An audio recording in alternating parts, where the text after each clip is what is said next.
Hooked it way wide of the net, up high, again a rolling puck. Kopitar, quick shot, rebound, and scores!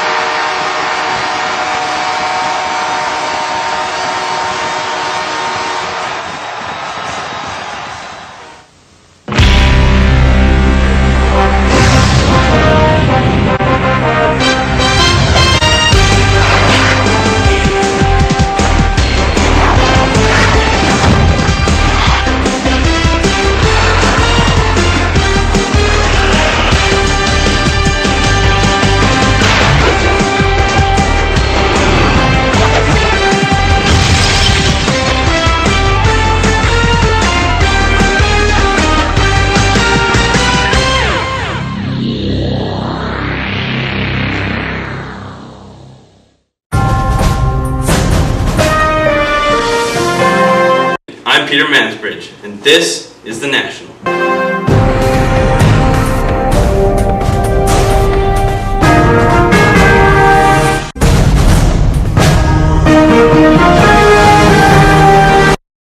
This evening we're featuring exclusive coverage of the Nicole Gerard case. We're going on scene with our senior correspondent Tyrone Ice, who's live downtown outside the Vancouver courtroom. Thanks, Peter. I'm here downtown outside the Vancouver Law Courts, where we're about to hear the case between Gerard and the Crown.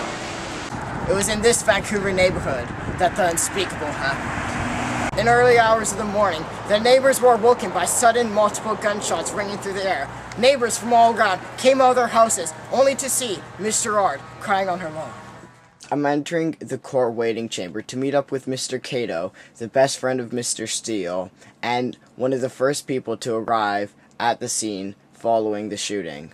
I'm here with Mr. Ken Cato. Mr. Cato, what do you think about this case? I think she would be guilty. What do you think, how has this case affected your life, and what was your relationship with Mr. Steele? It's like, it feels like I lost a big brother. It's like, we used to do everything together. Alright. Now I just miss him. Alright.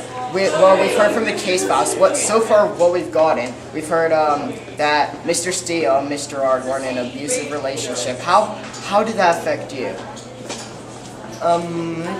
When I first found out, it kind of took me by surprise, since I've never known it to get violent and that.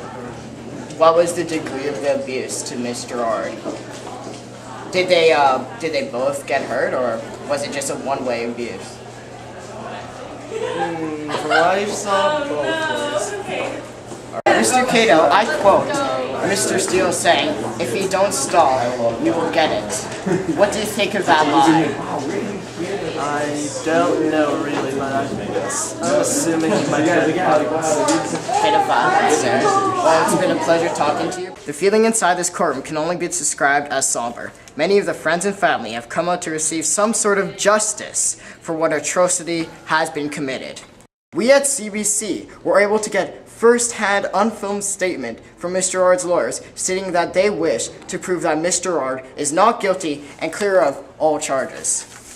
The Crown prosecutors have stated that they wish to convict Mr. Gerard of first-degree murder, putting her behind bars for many years to come.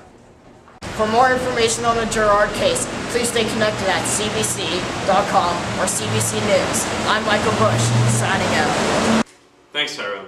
My guest tonight is Dr. Holmes. He's a medical doctor who's been practicing here locally in Vancouver, British Columbia for 10 years now. Hello, Doctor. Nice to have you on the show. Thank you.